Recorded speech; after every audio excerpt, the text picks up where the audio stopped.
Hello friends, कैसे हैं आप सब। आज मैं लेकर आई हूँ एक नया वीडियो जो कि है व्यंजनों का वर्गीकरण। व्यंजनों का वर्गीकरण किस प्रकार से किया जाता है हिंदी में, ये बताते हैं। ये इसके मुख्य दो आधार होते हैं, प्राण यानी श्वास के आधार पर, सांस के आधार पर, और एक है प्रयत्न के आधार पर। ठीक है। यदि आपने मेरा चैनल अभी तक सब्सक्राइब नहीं किया है तो सब्सक्राइब कर लें, साथ में दिए गए बेल आइकन को प्रेस कीजिए जिससे आपको सभी आने वाली वीडियोस की नोटिफिकेशंस आपको मिल सकें। व्यंजनों का वर्गीकरण। व्यंजनों के वर्गीकरण के दो आधार हैं, प्राण के आधार पर और एक है प्रयत्न के आधार पर। प्राण अर्थात श्वास के आधार पर, किस में कितना सांस छूटता है और किस में ज़्यादा, किस में कम, किन वर्णों को बोलने के लिए हमारा जो श्वास है किस प्रकार कार्य करता है, या फिर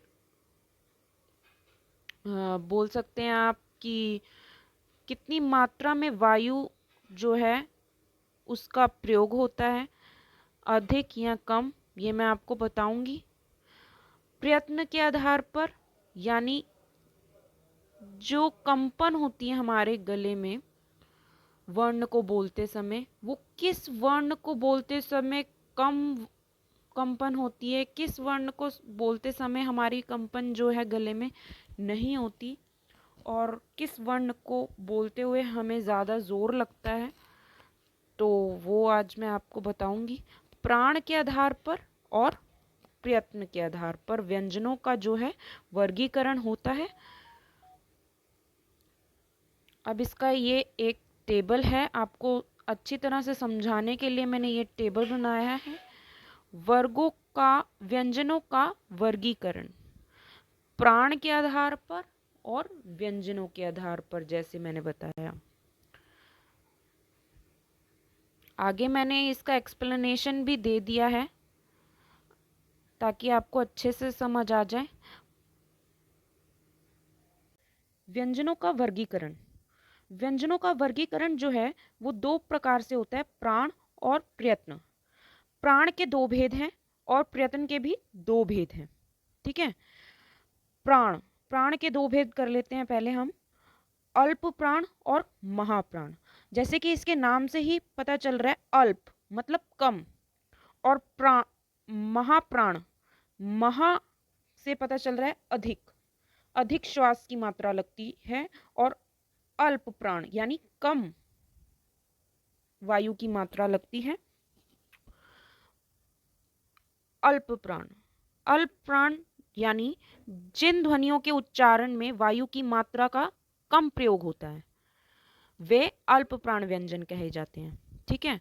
जैसे अब कौन कौन से व्यंजन हैं ऐसे जो कम, जिसमें कम वायु का प्रयोग होता है, कौन कौन से व्यंजन हैं। जैसे सभी वर्णों का, सभी वर्णमाला आपने पढ़ी होगी, क ख ग घ ण च छ ज झ ण, उसमें क वर्ग का जो पहला अक्षर है यानी क, वह अल्प प्राण है। वैसे ही सभी वर्गों के पहला अक्षर जो है वो अल्प प्राण होगा। च, ट वर्ग का ट, त वर्ग का त, और प वर्ग का प, ये सभी अल्प प्राण हैं। क, च, ट, त, प। ठीक है। और क वर्ग के व च, ट, त, प वर्ग के तीसरा वर्ण, जैसे क, ख, ग, ग, पहले पहला हो गया सभी वर्गों के पहला अक्षर यानी क, च, यहाँ पर मैंने लिखा हुआ है पीछे ताकि आपको इजीली पता चल जाए, कहीं बुक में ढूंढना ना पड़े। तीसरा वर्ण ग, ज, ड, द, ब। पांचवा वर्ण ड, ढ, ण, न, म, और य, र, ल, व। ये जो सभी वर्ण हैं वो हैं अल्प प्राण। और महाप्राण, महाप्राण से ही पता चल रहा है यानी अधिक वायु लगती है। ठीक है, अधिक वायु की मात्रा लगती है। सभी वर्ग का दूसरा यानी ख छ ट त फ और चौथा घ झ ण ध भ। आप इसको बोल के देखेंगे तो आपको पता चलेगा कितना दम लग रहा है आपको। इसमें अधिक श्वास की मात्रा लग रही है और उसमें अल्प प्राण इजीली निकल रहे हैं शब्द। श स श ह ह। और इनमें मैंने खुद एक्सपीरियंस किया, ख छ ठ थ व में गर्म वायु निकलती है अपने मुंह से। अपने मुंह के आगे हाथ रख के देखेंगे तो उसमें ये अक्षरों को बोलकर देखेंगे तो आपके मुंह से जो है गर्म सांसें निकलेंगी। श स श ह स श स ह। आप बोल के देखें तो आपको पता चलेगा कितना कितना श्वास। ये हम कभी नोटिस नहीं करते बट ये साइंटिफिक फैक्ट है जो हमारे विद्वानों ने निकाला है।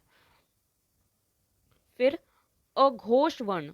अघोष वर्ण और सघोष वर्ण प्रयत्न के आधार पर ये दो भेद हैं प्रयत्न के। कौन से हैं? अघोष वर्ण जिन व्यंजनों के उच्चारण में स्वर यंत्रिका, अब स्वर यंत्रिका क्या है? जिससे स्वर निकलता है वो उसको स्वर यंत्रिका बोलते हैं। जैसे कंठ, जो हमारा गला है वो हमारा स्वर यंत्रिका है जिससे हमारे स्वर निकलते हैं। उसमें किसी प्रकार का कंपन नहीं होता, वे अघोष वर्ण कहलाते हैं।